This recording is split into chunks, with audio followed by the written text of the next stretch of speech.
مفوضية الانتخابات نجحت نجاحا باهرا في عملية نعم. التنظيم وفي عملية سير الانتخابات، كوني تابعت وراقبت كثير من يعني زيارة بعض المراكز الانتخابية في البصرة، لم أجد يعني شيئا، أو لم أجد اختراق للانتخابات. حتى المراقبين الذين يشرفون على الانتخابات كان تعاملهم تعاملا مهنيا مع كل الناخبين، بالإضافة إلى القوات الأمنية التي استطاعت بشكل كبير أن تسيطر على الأمن، ولم تحصل هناك أو يحصل هناك خرق أمني خلال الانتخابات. لذلك نرى نعم. أن مدينة البصرة شهدت هذه الانتخابات وسط يعني استقرار تام لكافة الأمور، من الناحية الأمنية ومن الناحية الانتخابية.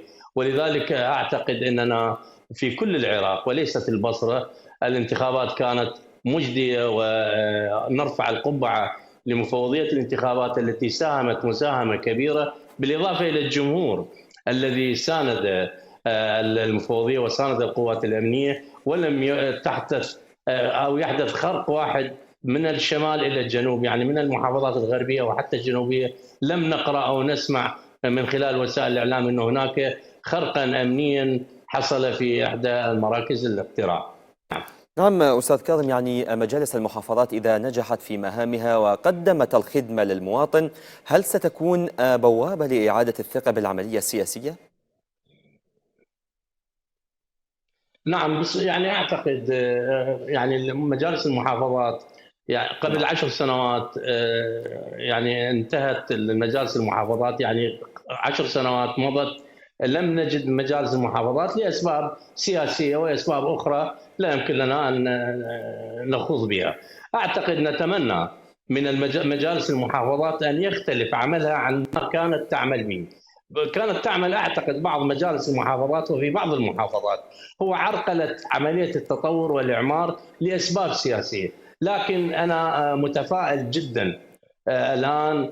أعتقد أن كل الكتل السياسية الآن متوافقة، حتى التي لم تحصل على نسبة كبيرة الآن هي راضية بما حصلت به. وأتمنى على كل السياسيين، وأنا كل ثقة بكل القادة السياسيين الموجودين الآن في الساحة العراقية، أن يعملوا على تطوير المحافظات وخصوصا مدينة البصرة. هذه المدينة نعم. التي تعتبر رئة العراق الاقتصادية، وتزود العراق بأكثر من 80% من اقتصاد العراق هو من مدينة البصرة. نتمنى أن تحظى باهتمام خاص من مجالس المحافظات ومن الكتل السياسية، كون يعني أبنائها يعانون من الدخان المنبعث من النفط. البصرة لها خصوصية خاصة. نتمنى من مجلس المحافظة أن يكون عونا نعم. لأبناء مدينة البصرة، وأنا كل ثقة بهم جميعا طبعا.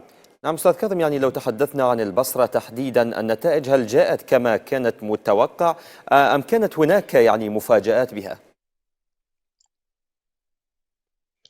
لا أعتقد يعني النتائج جاءت، وخصوصا يعني في مدينة البصرة جاءت كما توقع المراقبون، لأن هناك مراقبين نعم. يعني يتابعون عملية الانتخاب.